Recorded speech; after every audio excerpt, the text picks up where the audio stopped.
Olá a todos.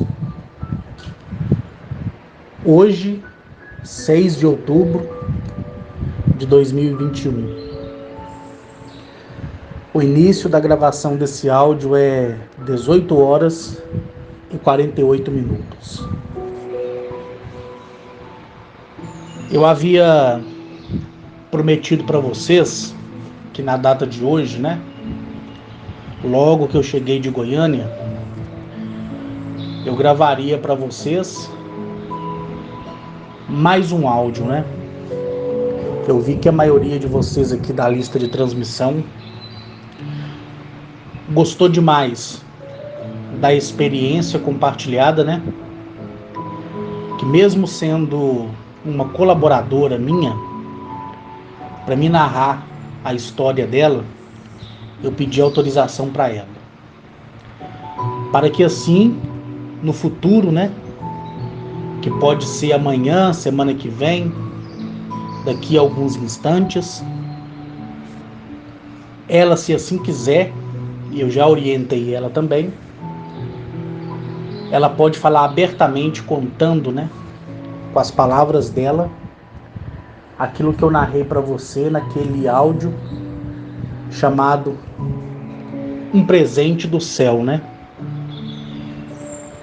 Eu quero, antes de iniciar esse áudio aqui, dizer que também hoje eu conversei com uma, né, das minhas colaboradoras. Essa, porém, é de Patos de Minas. O seu nome é Larissa. Ela está comigo há 1 ano e meio, né? Vai fazer 1 ano e 7 meses agora. E eu falei com ela também que eu narraria, né, a experiência que ela teve. E se no futuro ela quiser, ela pode ir no canal do YouTube, né, ou mandar um vídeo para mim, ou um áudio, contando, né, com as palavras dela, aquilo que aqui eu irei narrar para vocês, tá? E podem ficar tranquilos que eu irei narrar da maneira da qual ela me contou, sem alterar nenhuma vírgula, e da maneira também que eu vi, porque não é simplesmente a pessoa, mesmo estando, né, na presença dos homens e mulheres do espaço, me narrar um ocorrido, que eu vou dar 100% de crédito. Eu tenho a prerrogativa de poder olhar para poder testemunhar também se não houve, né, nenhuma alteração naquilo que a pessoa me relatou. Eu falo isso porque compete nas minhas propriedades, compete aos meus colaboradores que me auxiliam dia e noite, né, na manutenção das fazendas, seja em Juiz de Fora, seja em Patos de Minas, seja a minha colaboradora também, a Amanda, que é mais do que uma colaboradora, ela é uma irmã para mim. Está comigo há muito tempo. Ela cuida do meu apartamento no Vila da Serra, né? E, na verdade, 99% das pessoas que atravessam, né, o meu caminho, das 99%, 100% são boas. Aquelas que eu escolho, né, de livre e espontânea vontade, é que me decepciona. Mas eu já estou calejado, cansado, vacinado, né, em relação às minhas más escolhas que eu fiz durante o decorrer da minha vida, né? E por isso que eu sempre disse para vocês que a minha narrativa é o retrato fiel daquilo que eu vivo. Eu poderia gravar todos os dias um áudio para vocês, ou vídeo, poderia, mas não teria conteúdo algum. entenderam? Não teria conteúdo algum, porque por várias vezes eu disse para vocês que para mim sentar onde eu estou ou em qualquer outro lugar para poder pegar esse aparelho celular aqui, que é exclusivo para gravação de áudios, eu tenho que pensar muito o que eu vou dizer, da maneira que eu vou dizer, porque jamais eu posso transmitir para vocês da maneira que sou ensinado, né? Eu tenho que filtrar muito. E mesmo filtrando, 90% não consegue compreender a mensagem, né? Essa semana que passou e essa que se iniciou no domingo agora, duas pessoas, né, da lista de transmissão, uma faz alguns dias, a outra me reportou na data de hoje. Não vou dizer quem é, tá? Porque o assunto aqui ele requer a preservação da pessoa e irei tratar de um assunto, né, que eu já tinha falado há bastante tempo atrás, inclusive por escrito lá no Facebook, que há bastante tempo eu não mexo, né, e nem pretendo mexer tão cedo, da mesma maneira que é o meu canal no próprio YouTube, né, que há bastante tempo, já há anos, né, eu não posto nada por lá e vai continuar daquele jeito. Quero refrisar aqui também que a qualquer momento os meus vídeos do meu canal, Agnachete Henrique, serão deletados. Já falei isso há 1 ano e 4 meses atrás. Eu venho reforçando isso em um e em outro áudio, justamente para que quando isso acontecer as pessoas, né, não fiquem assustadas, né? Lembrando que a minha narrativa ali, ela é uma narrativa simples, que em alguns momentos tem contradições, tá? Tem contradições, porque eu procurei sempre de um modo bem simples para falar com vocês, para que vocês entendessem.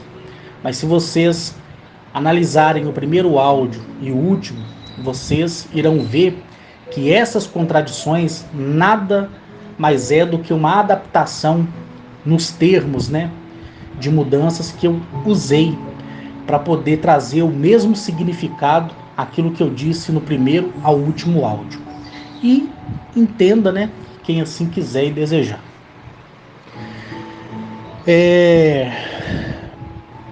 Eu não ia falar desse tema que eu vou falar aqui hoje, porque cada um tem a sua opinião, né? Assim como cada um tem a sua opinião acerca da religião, acerca de política, acerca de futebol, acerca do que for, né? Mas eu quero tratar aqui assuntos relacionados, né, ao tema depressão, né? Quando eu falo depressão, não é um terreno acidentado, não, ou uma montanha com um relevo, não. É depressão mesmo. Doença humana que começa no próprio ser humano, nas más escolhas que as pessoas fazem na vida e que não conseguem se enxergar. E quando chegam, né, no famoso mato sem cachorro, as pessoas preferem abandonar tudo e desejar em si mesmo cair no esquecimento, onde as pessoas refugiam, né, para debaixo da cama, para cima da cama, buscam aí tratamentos à base de terapia, de medicamentos ofensivos, né, e agressivos à saúde, porque querendo ou não é uma droga, mas é uma droga sintética legalizada, né, que é receitada por psiquiatras e por aí vai. Eu falei por escrito há um tempo atrás no grupo lá do Facebook, que a partir daquela postagem em diante, o mundo se tornaria mais depressivo. E de lá para cá, várias pessoas, né, têm me reportado que conhece uma amiga, que conhece um primo, que tem um tio, uma tia, uma mãe, que era um poço, né, de felicidade e da noite pro dia entrou em depressão, né? E o cabelo começou a cair, começou a emagrecer, começou a ter pesadelos à noite, começou a não ter apetite, né, para alimentação e por aí vai. E geralmente as pessoas, né, vêm buscar socorro em mim, né, querendo que eu resolva, né, alguma coisa. A primeira pessoa que me procurou me pedindo orientação, não para ele, mas para uma pessoa da qual ele gosta, ele me reportou que essa pessoa está em depressão e isso deixa ele também muito para baixo. A outra pessoa, na data de hoje, veio falar comigo que um parente dela não comunicava há alguns dias e o medo dela era que essa pessoa cometesse suicídio, né, uma vez que o pai dela tirou a própria vida. Então, essas pessoas, começando da semana passada para agora, somaram 2 pessoas somente, que eu não vou falar o nome aqui, tá? Mas vieram, né, me pedir orientação. A outra, que foi a de hoje, só veio me falar como uma forma de desabafo, né, ou algo do tipo. E o que eu respondi, né, para essa pessoa de hoje era que eu não tinha e nem quero ter livre arbítrio, no livre arbítrio de qualquer ser humano, seja ele quem for, né? Infelizmente, no mundo, né, são muitas cabeças e cada cabeça pensa de um jeito, certo? Cada cabeça pensa de um jeito. Mas o fator da depressão, ele envolve muita coisa e ele está mais sujeito, infelizmente, às mulheres, né? E se você me perguntar cientificamente por que, eu não saberei responder. E nem se eu soubesse, eu responderia. Porque não sou psicólogo, nem psiquiatra. E nem quero ter nenhuma dessas profissões. Correto? Mas se me perguntam por que as pessoas permitem que isso ocorra na vida delas, eu quero contar aqui para vocês um fato que aconteceu com uma das minhas colaboradoras, né, a Larissa. A Larissa, ela veio, né, do Rio Grande do Sul.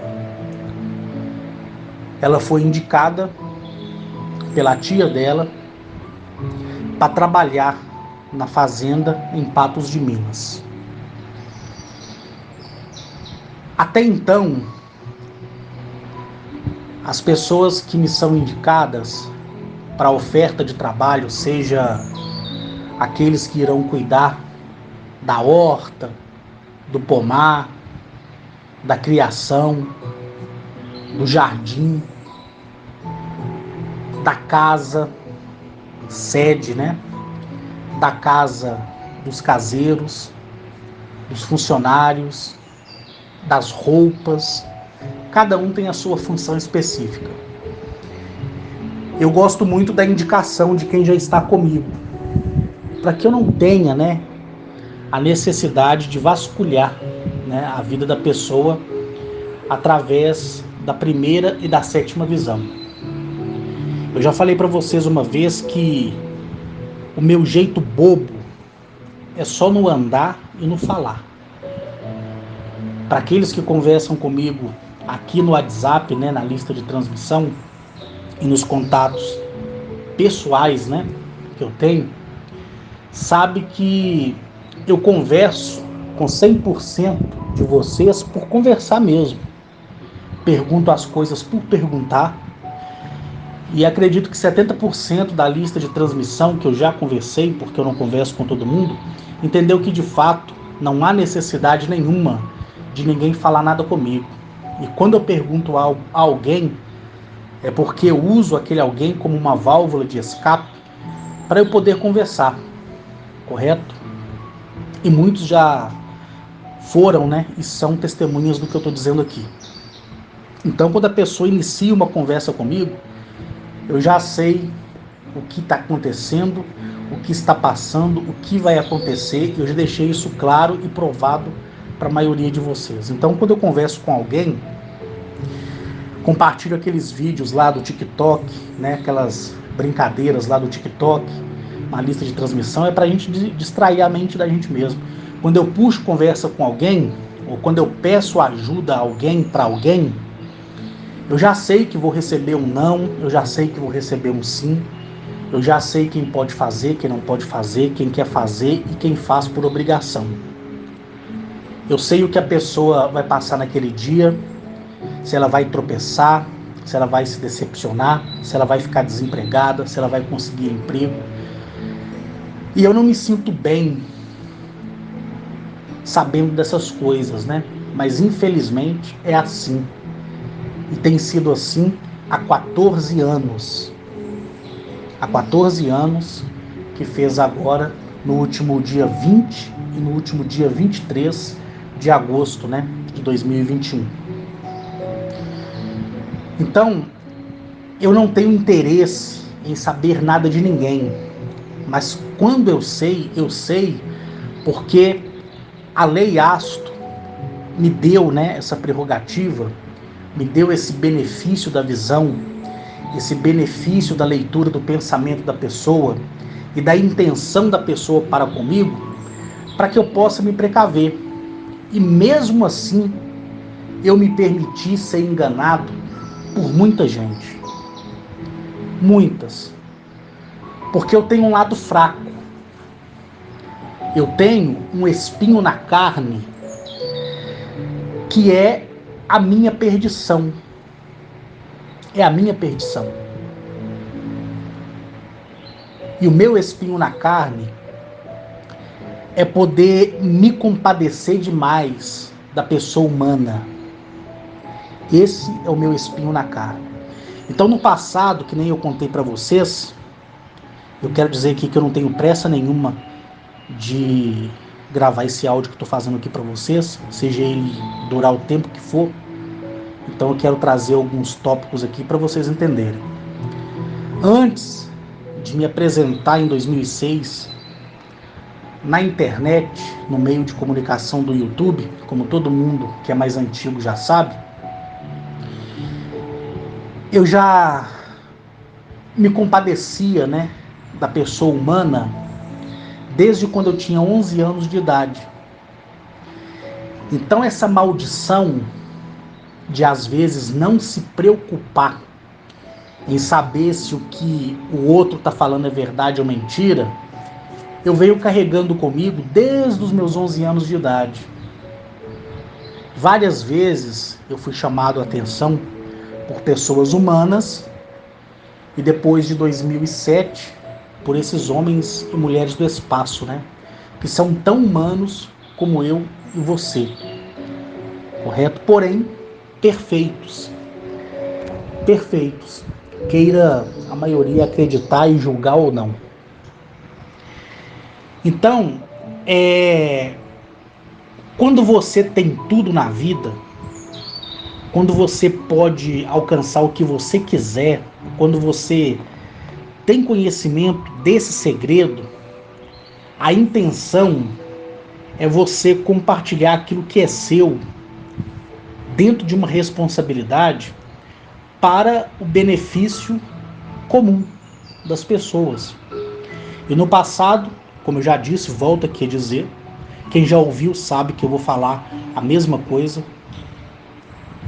Eu dei, e não me arrependo, caminhões para as pessoas trabalharem, montei oficinas mecânicas, panificadoras e por aí vai. Depois, essas mesmas pessoas que receberam isso de mim, isso entre 2013 e 2014, 2015, zombaram de mim. Em que sentido? Um belo dia, eu estava fazendo a minha supervisão do mundo e a minha visão foi direcionada automaticamente pelo consentimento de Eleap para focar nessas pessoas. E eu vi essas pessoas em tempo real, em bares, restaurantes, casas noturnas, gastando dinheiro do meu bolso, que ia como doação, E ainda dizia, tem um trouxa que mensalmente me envia uma ajuda. Aquilo ali me deu uma tristeza tão grande, mas não é uma tristeza humana. Se vocês sentissem a tristeza que às vezes eu sinto, e por isso que eu falo que a minha tristeza não é igual à sua, eu tenho certeza que vocês morreriam. E eu estou dizendo isso aqui com toda a sinceridade e verdade que existe em mim. Da mesma forma que quando eu sinto alegria, se vocês sentissem a minha alegria, vocês até flutuariam. Porque o nível de energia que carrega essas duas faces, negativa e positiva em mim, que é a equação divina, da matriz divina, em mim foi dada de uma forma desbloqueada. Essa mesma energia está em qualquer ser humano, porém bloqueada, porque o ser humano não sabe viver. E para que isso me fosse dado, eu tive que aprender, eu tive que caminhar durante esses 14 anos, sem falhar um único dia, mesmo cometendo erros, mas não falhando absolutamente em nada perante eles, falhando perante a mim mesmo, onde eu mesmo me condeno, eu mesmo me absolvo, Eu mesmo sou meu advogado, sou meu promotor, sou meu juiz. Da mesma maneira que eu ensinei para vocês há um tempo atrás sobre esse tema, Então, aquilo me trouxe um mal-estar terrível. Terrível. Até que na mesma hora, depois da minha supervisão, Mazaziel me chamou para junto dele e eu fui transportado num abrir e piscar de olhos para a base lunar. Em carne, osso e sangue.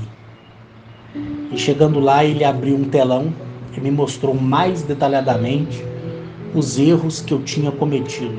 E me advertiu para tomar cuidado para não cometê-los. Então, de lá para cá, eu tentei, e muito, me esforcei muito, me empenhei e muito. Só que fica difícil para mim dividir o meu lado humano, que é as minhas obrigações,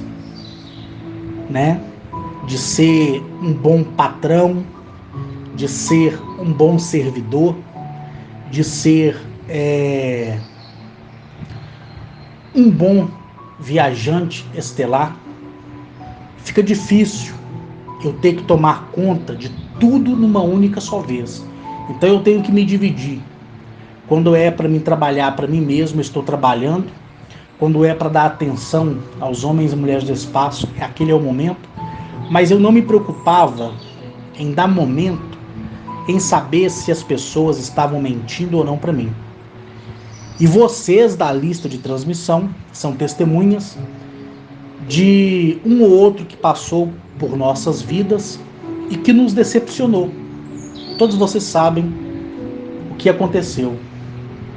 Até que eu deixei que vocês enxergassem como era decepcionante a gente fazer algo para alguém sem que a gente tenha certeza absoluta de que o certo é se fazer algo para aquele alguém.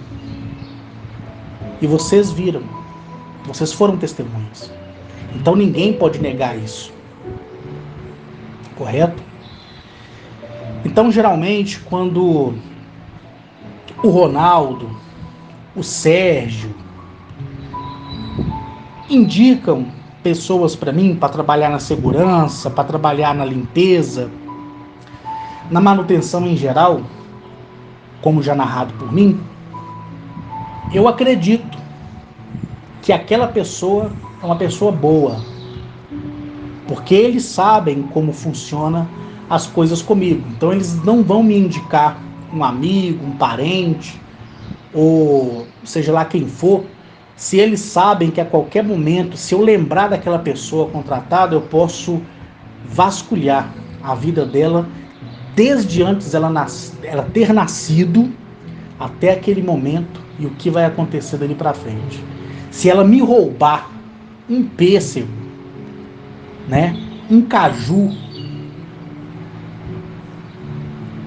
uma uva, ela sabe, eles que indicam, sabe que aquela pessoa não consegue sair da propriedade, porque ali mesmo ela seria advertida por aqueles homens e mulheres do espaço. Então, quando eles indicam alguém para mim, eles têm e tomam a responsabilidade para eles mesmos. É por isso que nas oportunidades que eu tenho, como eu falei no último áudio, eu dou ouvido a eles, né? E reúno lá com todo mundo e começo a contar as coisas e esclarecer também dúvidas, né? Das quais eles têm. E eles estão ali dia e noite convivendo com máquinas inteligentes, sondas inteligentes, artefatos, né? Alienígenas inteligentes, seres inteligentes, né? Que alguns chamam de entidade, alien, seja lá o que for. São homens e mulheres, assim como eu e você. Porém, muito mais evoluídos em todos os sentidos, né? E a tecnologia que nós presenciamos e vemos é nada mais é do que o fruto do reflexo de quem são. Por isso merecem estar onde estão, né? Então, quando você olha para a tecnologia deles e você olha para eles e vê eles interagindo 100% com a natureza, a ponto de fazer brotar uma semente na tua frente e em poucos minutos ela se transformar em uma árvore que levaria 50 anos através de um ciclo natural, você fica estarrecido. Você olhar eles perto dos lagos e os peixes, todos os peixes, vir para a superfície, como se você tivesse jogado farelo para os peixes, e os peixes ali naquele movimento, mas os peixes ficam boiando ali num silêncio, e a água fica num silêncio. Quando você olha aquelas máquinas inteligentes, que em outra linguagem, né, são naves espaciais, você fica encantado. Como pode um pedaço de metal daquele tamanho, naquele formato, não fazer barulho algum? Como pode aquilo voar, se deslocar em uma velocidade que a ciência humana não tem como explicar? Nem aqueles engenheiros que fazem estudo para reversão de tecnologia obtida em eras passadas, que foram deixadas aqui para trás, né? Então, quando você olha para tudo aquilo e você olha para aquele homem do espaço, seja ele quem for, seja a tipologia que for, e você olha a simplicidade dele e de todos que ali acompanham e do que eles estão fazendo, você vê que eles estão ali por merecimento. Quanto mais merecimento tiver, mais tecnologia existe. E eles, para a tecnologia que é sonho de toda ciência, que é algo sem fundamento para a física, para a química, para a astronomia, astrologia, para eles já se tornou obsoleto. Tecnologia que está a 1 trilhão de anos-luz à nossa frente, para eles é como se fosse um smartphone ou uma outra tecnologia de ponta que te encanta aí no mercado tecnológico. Eles têm? Têm. Eles precisam usar? Não. Aqueles que estão no desenvolvimento, sim. Alcançam a tecnologia, ficam admirados pela sua conquista, pela sua ciência, e a tendência é evoluir, mas chega um momento que aquilo para eles não é nada, sabe? E é isso que me deixa doido. É quando eu chego em um planeta que é 4 vezes o tamanho de Júpiter e eu não sou esmagado, certo? Pela pressão atmosférica, pelo magnetismo, pela inversão dos polos, por aquilo que a ciência tanto fala. Isso que é bonito, isso que é louvável para mim. É poder ir e testemunhar e saber que a ciência que me foi ensinada aqui não serve de nada. Serviu para alcançar o 2º grau. Depois disso, a química, a matemática, a geografia, a biologia, para mim foi como se eu nunca tivesse aprendido. Porque a química deles, a física, a matemática, a biologia é totalmente diferente. A complexidade dos cálculos geométricos de uma matriz matemática equacional não se compara a nada do que temos aqui. Então, quando eu paro e penso em todas essas belezas, eu entendo que é bom cometer falhas, porque com as falhas é que a gente luta, né, para alcançar a perfeição. Correto? Então a Larissa, ela foi indicada. Ela viajou do Rio Grande do Sul, se encontrou com o seu pai e foram lá para Patos de Minas. O pai dela fez questão de buscar ela no aeroporto de Uberlândia, né? E de Uberlândia a Patos de Minas, os dois foram de carro. O pai dela se chama Lucimar. Ele trabalha na segurança da propriedade em Patos de Minas. Então a Larissa, ela chegou na fazenda, foi apresentada, né, a fazenda para ela, foi apresentado para ela o serviço que ela deveria fazer, foi apresentado para ela as condições de trabalho, onde ela optaria por residir na propriedade ou para ir todos os dias e cumprir a carga horária de 8 horas, né, diárias, ou ela podia morar lá ou morar no centro de Patos de Minas, que também ficaria ali um pouco longe para ela ter uma condução. Ela não era habilitada em nenhuma modalidade, né, seja na categoria A, seja na categoria B. E o pai dela já residia lá. O pai dela mandava o dinheiro, né, mensal do pagamento dele para sustentar a família no Rio Grande do Sul.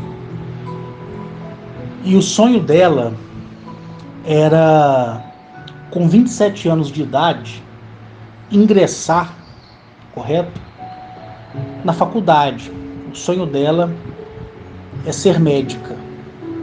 Então, ela foi trabalhar lá, está trabalhando lá, para juntar, né, o dinheiro dela, para que ela tenha comodidade em pagar a faculdade dela, onde o pai dela entraria com 50% e ela com os outros 50%. Então ela está fazendo ali a poupança dela, né? Então a proposta dela sempre foi essa, porque ficava na responsabilidade do Lucimar, que é o pai dela, né? Mandar dinheiro para sustentar a esposa e a filha caçula.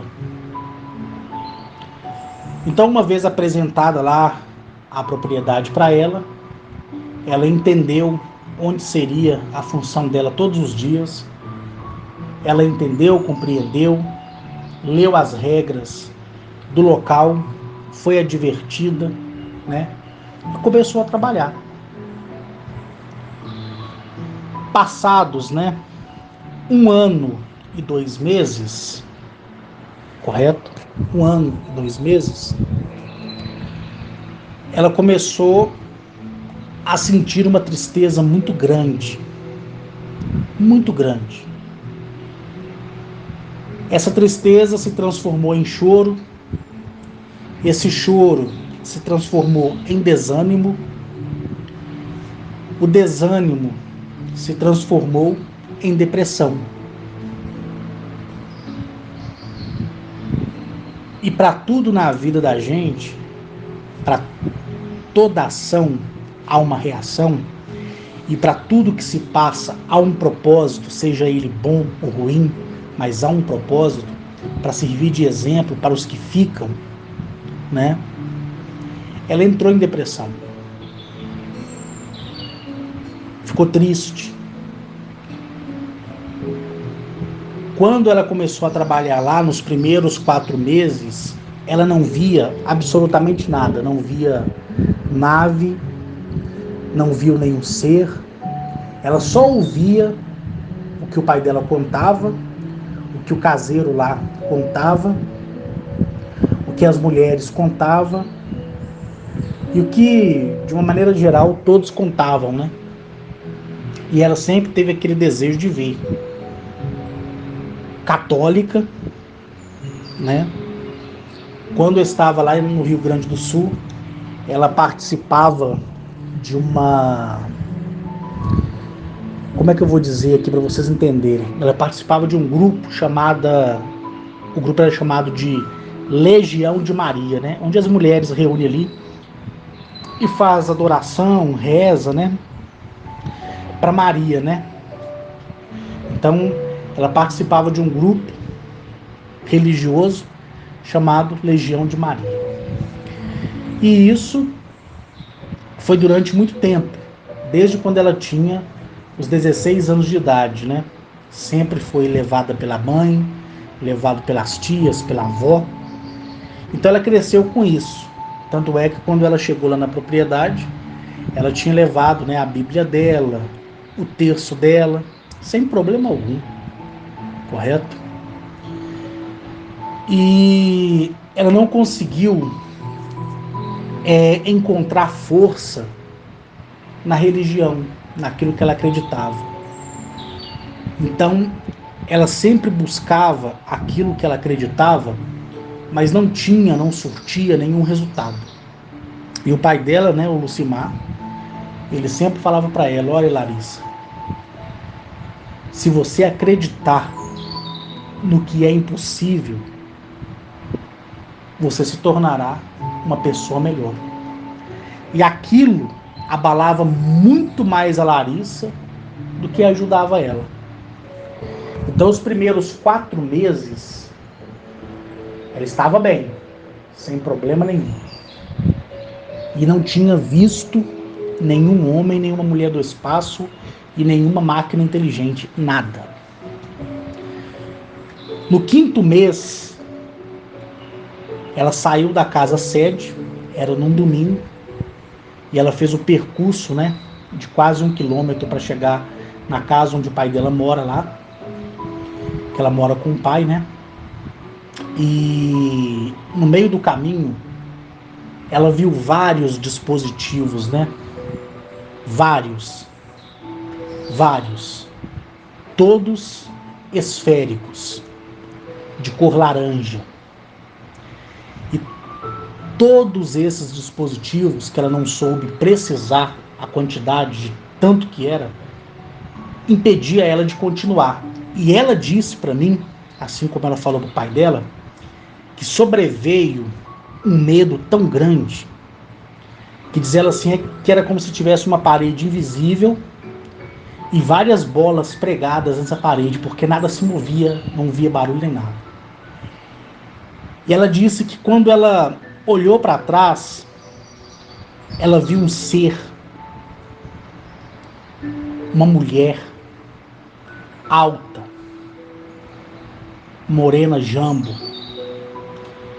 olhos azuis, cabelos negros, com uma vestimenta cinza, cinza grafite. É isso que ela descreveu. Ela falou que o corpo daquela mulher ela sempre afirma, ela nunca usa foi ou era, ela sempre fala perfeito. Ela falou que por trás das costas daquela mulher tinha uma capa pequena que vinha aqui na altura da cintura, não passava mais para baixo, era da altura exata, como se ela tivesse sido cortada ali, rente ao cinto, né, que compunha o traje, né, espacial dessa mulher.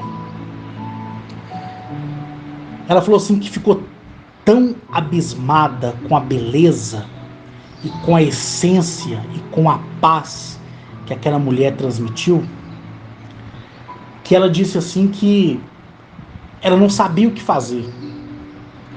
Ela perdeu as forças das pernas e sentou, né, na beira do meio-fio, porque tanto lá em Patos de Minas como em Juiz de Fora é tudo asfaltado, né, dentro da propriedade. É um asfalto frio, mas é asfaltado. Tem canaleta, meio-fio, tudo organizadinho. E ela começou a entrar em pânico. Por quê? Porque aquilo que ela viu é aquilo que o pai dela sempre dizia, ia e vai contra qualquer aspecto religioso. Ela me disse assim que ela colocou a mão dentro do bolso, pegou o terço e começou a rezar. Ela falou que rezou Pai Nosso, rezou Ave Maria. E ela falou assim que olhava para aquela mulher olhava para ela com aquele sorriso lindo. Quando você ouve, né, a Larissa descrever do jeito que ela descreve, você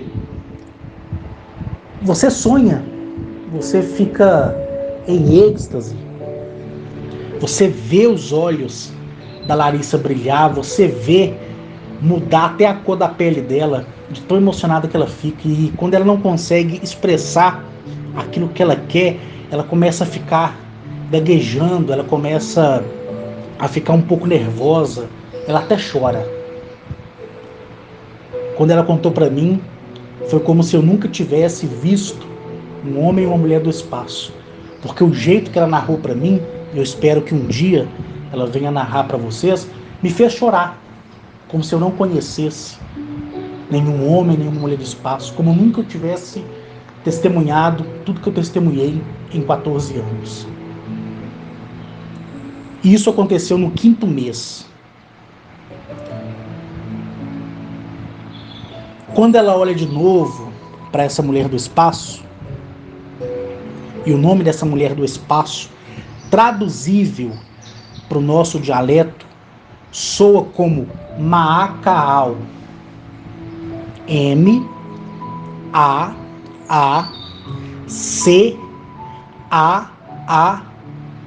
no final. Maacaal.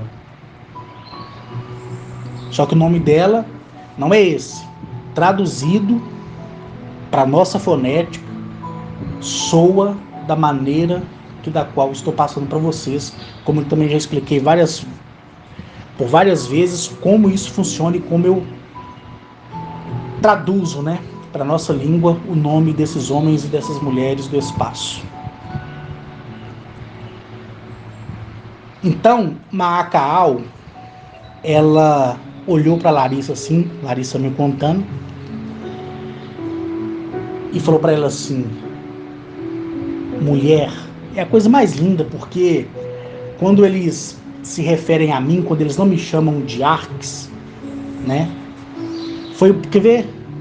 Acho que durante esses 14 anos, se durante, quer ver? Vamos ver, quer ver?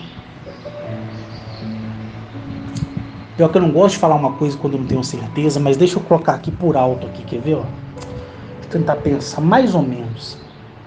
Eu vou dar aqui só um mais ou menos, tá? Um mais ou menos. Eu vou buscar depois a certeza completa e num futuro áudio eu corrijo isso. Durante 14 anos, se eles me chamaram de Carlos 8 vezes, é muito.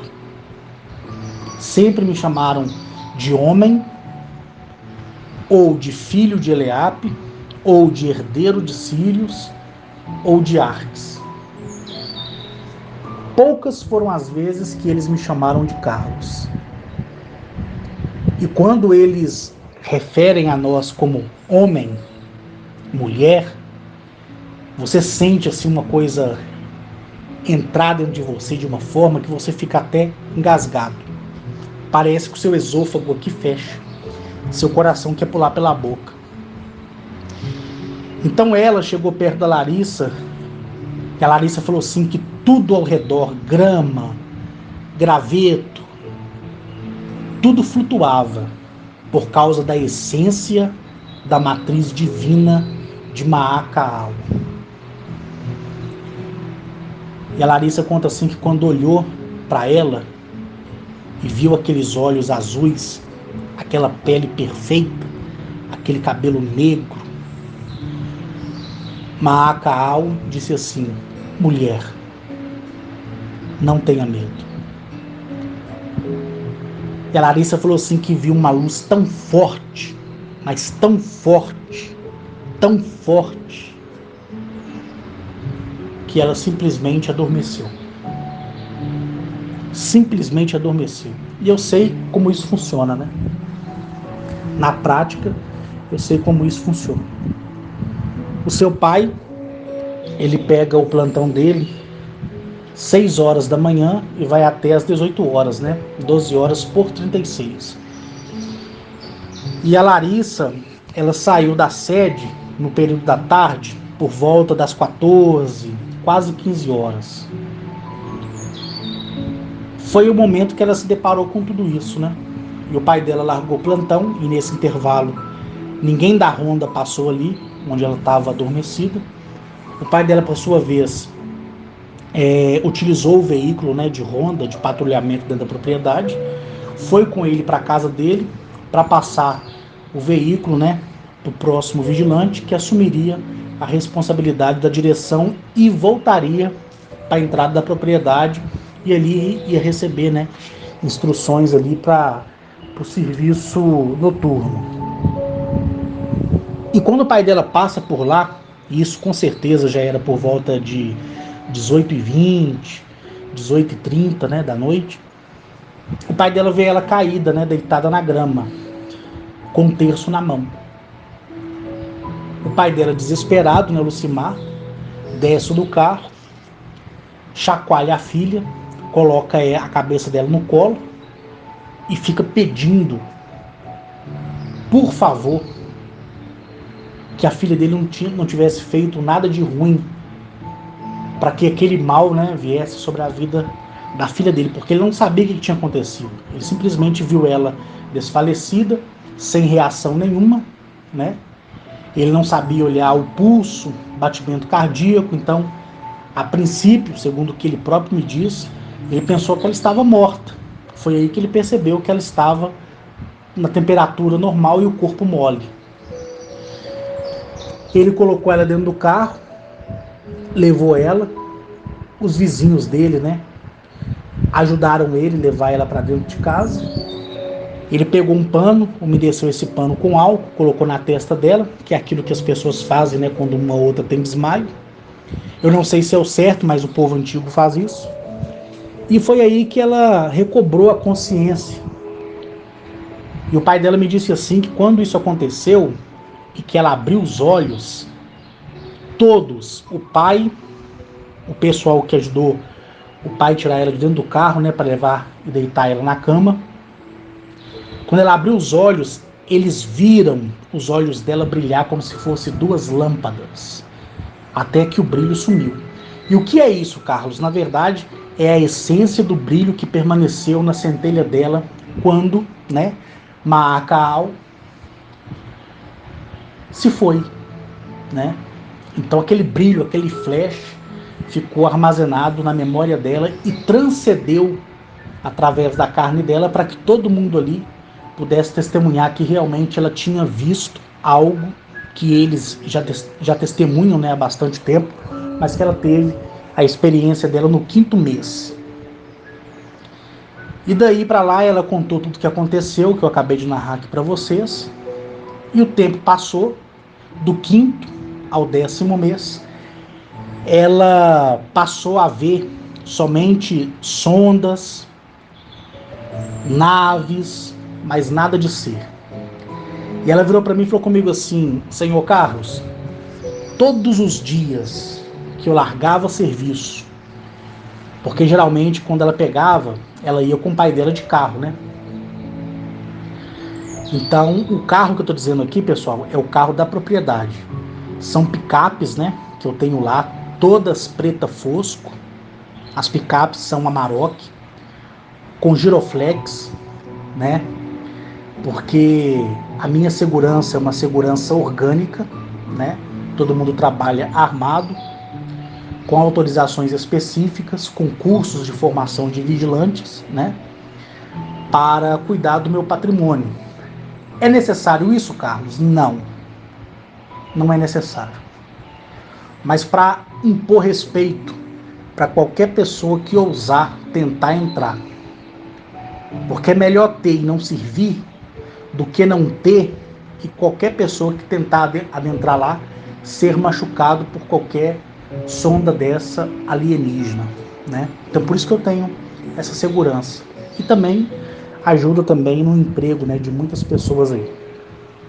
Então são picapes Amarok, certo? E lá em Patos de Minas, nessa época, eu estava somente com 15 picapes dessa. Então tem os motoristas, eles trabalham de 3, né, para fazer a ronda. E o motorista é responsável por levar o carro para casa, porque sempre o seu vizinho é que vai render, ele vai assumir o carro. Então por isso que é essa troca, né? Então o vigilante noturno, ele chega de manhã, passa o carro para ele, ele assume a responsabilidade, vai para a reunião para saber qual vai ser a ordem de serviço do dia, correto? E com isso, pessoal, fiz aqui só essa palhinha aqui para vocês entenderem, né? E com isso, ela todos os dias, pela manhã, tomava seu banho, entrava dentro do carro, o pai deixava ela na sede, o pai seguia para a casa de reuniões para saber com o chefe de equipe ali da área de segurança quem ficaria responsável por cada setor, né? Onde seria feito as rondas, quanto tempo seria, se era verificação do perímetro da cerca, né? Se era aqueles que são recrutados para o acampamento, né? Eu faço isso porque a cada semana 4 pessoas, né, adentram as capoeiras adentro, né, da mata de eucalipto e fazem as rondas e voltam às vezes depois de 15 dias, aí recebe 30 dias de folga, não é férias, é folga. Aí eles revezam entre si, vai viajar para ver os seus familiares, né? Então eles adentram, né? E eu tenho o maior orgulho de dizer que toda a minha equipe de vigilante, eles foram formados, né, em escolas de formação de vigilantes, correto? Para poder ter a permissão regulamentada, que é aquela que é assinada inclusive pela Polícia Federal na carteira de trabalho como profissão regulamentada, para assim gozarem, né, da prerrogativa de possuírem, né, e portarem arma dentro de um setor privado, que no caso é minha propriedade. Só que o treinamento que eu dei para eles é um treinamento top de linha. Eu ensino a eles, ensinei, né? E sempre faço reciclagem com eles. E para isso eu uso código e sigilo para poder eu não ter cansaço, para poder eu não ter fadiga, para poder eu conseguir correr, para poder eu conseguir fazer flexão abdominal. Então eu tenho que usar códigos e sigilos, porque humanamente falando não consigo. Mesmo porque a minha circunferência abdominal ela é grande, né? E no tornozelo esquerdo eu tenho parafusos, né? Então, por isso que eu tenho que fazer uso de código e sigilo. Então, quando é a repescagem, quando vocês conhecerem lá, vocês aqui que eu falo é da lista de transmissão, conhecer uma das duas, vocês irão entender, vocês irão ver a pista de obstáculo, pista de treinamento. Eu fiz semelhantemente a uma área militar. Então, o camarada que é candidato, ele faz o curso de vigilante, depois ele cai da minha mão, eu vou treinar ele da maneira que eu quero, eu vou moldar ele como um verdadeiro militar, mesmo ele não sendo. Então esses que trabalham na ronda, dentro das matas, né? Na questão de Juiz de Fora, entre Minas Gerais e Rio de Janeiro, nós temos a Mata Atlântica, né? E em Patos de Minas nós temos muito eucalipto, algum cerrado, né? Mas mais mesmo é árvores de eucalipto e é muito grande. Tem também matas fechadas. E eu treinei eles como sobreviventes. Então eles levam facão, cantil, são proibidos de matar e consumir qualquer tipo de animal, levam a ração deles e ficam ali 15 dias fazendo ronda em todo o perímetro, né? É dessa forma que funciona. Eu estou só estendendo isso aqui para que vocês entendam, né?